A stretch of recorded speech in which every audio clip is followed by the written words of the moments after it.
Eso no me da. Después el tema de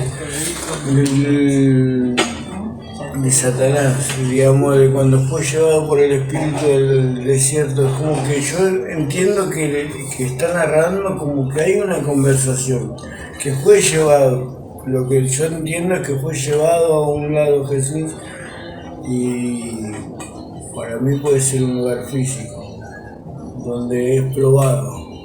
Sí, porque habla de... Pero no es que él sea probado en el sentido de que lo tienen que poner a prueba. Para empezar, Jesús está en un estado vibracional muy elevado. Sí. El concepto de los demonios está en un estado vibracional muy bajo. ¿Cómo vas a conectar una cosa con la otra? Si él está en un estado elevado, no se le puede aparecer verdaderamente un demonio. Es como una sombra que quiere ir a perseguir la luz. Carece de explicación en cualquier nivel. Claro, pero viste que en el texto habla de o sea, yo lo que leí de tres personajes, del diablo, de Satanás y del tentador es que lo mismo, diablo es en griego, Satán es en hebreo, ego es en griego, en nuestro idioma. O sea, la traducción habla del mismo.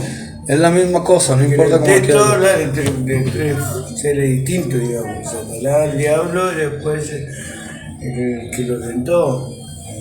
Satán es lo mismo que diablo, simplemente es la adaptación lingüística al idioma griego. Porque en el idioma griego lo que puedes hacer es coger Satán y decir Satanás fonéticamente, pero no tiene ningún significado. Busca la palabra etimológica Satán en griego, Soten, Sheton, que tiene que ver con la oscuridad, pero no tiene que ver con el concepto hebreo. Entonces lo más parecido es el concepto diablo.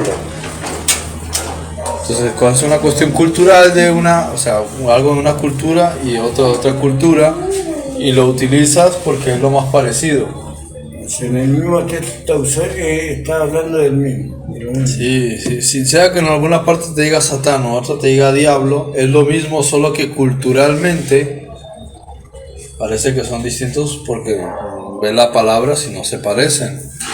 Pero es que una pertenece a la cultura hebrea y la otra es lo más parecido a la cultura griega en cuanto a la idea. Entonces, es eso. Sí, no, está bien. Ayer justamente estaba leyendo ese texto y decía, pero con ellos, como que fue llevado a un lugar y fue tentado por el diablo, por Satanás, pero habla de tres cosas distintas. Bueno, en Apocalipsis también lo mencionan los tres. Fíjate que Apocalipsis te lo explica. Sí. Porque el diablo y Satanás, la serpiente antigua. Porque está hablando de tres conceptos para conectar tres ámbitos culturales distintos. Porque si te dice Satán, los griegos dirían, ¿eso qué es? El diablo. El diablo es como un concepto de acusarte y de sentenciarte. Vale. Ese concepto lo entendían. Y si te vas a la cultura antigua del mitologema de la serpiente antigua, entonces dice, pues que es lo mismo. Simplemente son de ámbitos distintos, el Satán como ego o el diablo, que es la misma idea pero como acusador, porque Satán es el que se opone o el que está en contra. Pero después en el concepto griego es como una especie de concepto del que acusa o el que te critica. La palabra en sí, el diabolo, es el día de lanzar algo. Bolo, balón. No tengo ni idea. Pero diabolo, que yo sepa, significa acusar o calumniar. Y después serpiente antigua. ¿Por qué dice serpiente antigua? Porque es una forma de decir, estamos hablando del relato que todos conocen de la antigüedad. A eso se refiere. A un tema que todos conocemos de un relato. De eso que ocurrió al principio, se está refiriendo a lo mismo, porque serpiente antigua es el arquetipo del ego en la metáfora del jardín del Edén. Satán es en la cultura hebrea el mismo concepto del ego, y en la cultura griega es el mismo concepto del ego, pero como acusador. El ego que acusa a los demás y te acusa a ti mismo. Cualquiera de los tres es un concepto distinto que habla del mismo aspecto del ego.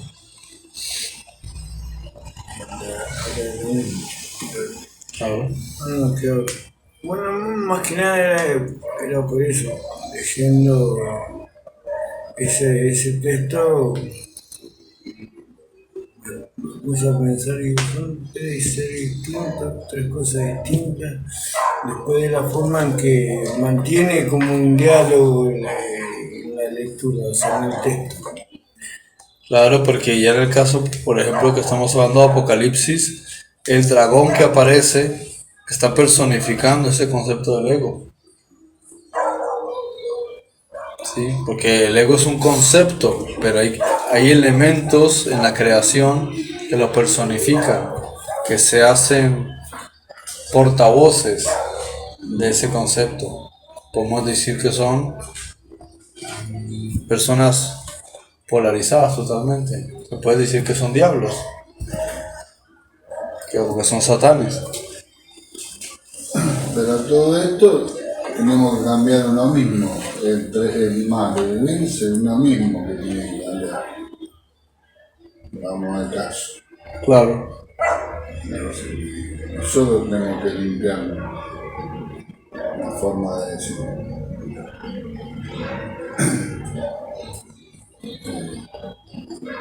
Porque es uno mismo. Depende, sí.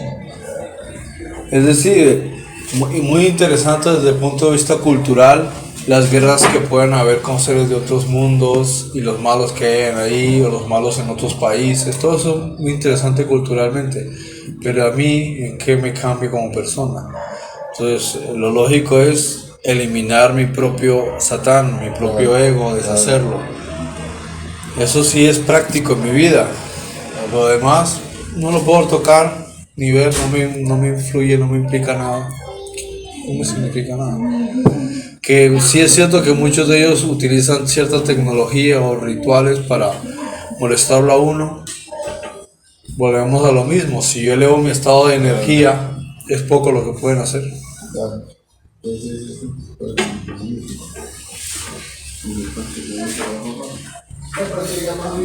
Así que Pablo habla de la guerra espiritual.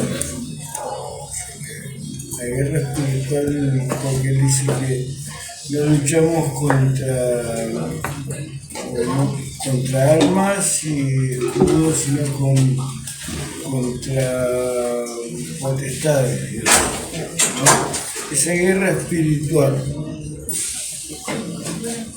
uno mismo la puede combatir. ¿De qué forma? Porque está hablando de un combate, que hay una guerra espiritual. Claro, pero Pablo no nos está diciendo que nos peleemos con los espíritus. Nos está explicando que el conflicto o la guerra que existe en el mundo no es una guerra entre gobiernos, es una guerra que está siendo influida por otros seres. Es a eso a lo que él se está refiriendo. O sea, no te está diciendo tenemos que ir a pelear contra ellos.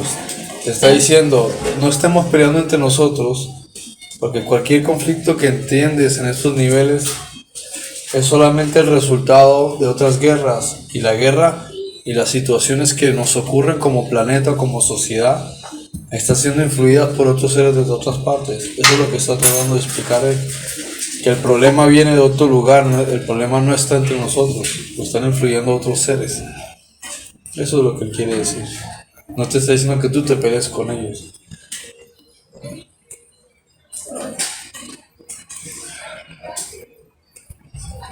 Pero uno puede intervenir en esa guerra, digamos. Si tiene las herramientas para hacerlo.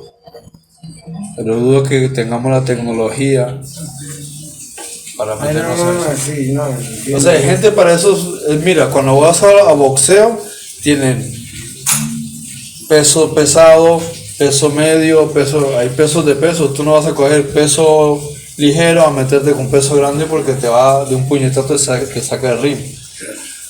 Entonces, cada cosa en su nivel. ellos tienen sus propios No tenés como competir, ese es- rivales en esos niveles, para eso están los ángeles, para enfrentarse a ellos. Para que sea poner uno una guerra para que te den tres cachetadas y no te levanten en 3 días. Carece de sentido. Nosotros no estamos para pelear ese tipo de guerras. Por eso Jehová dice, mío es el juicio y mía es la guerra. Se está refiriendo a que Él se encarga y en esos niveles tienen para contrarrestar ese tipo de cuestiones. Nosotros tenemos nuestros propios problemas con nuestro propio ser interior y ellos se encargan de lo demás. Pocas palabras, lucha tú tus propias guerras, que las otras guerras se encarga Él, lo que está fuera de tu mano.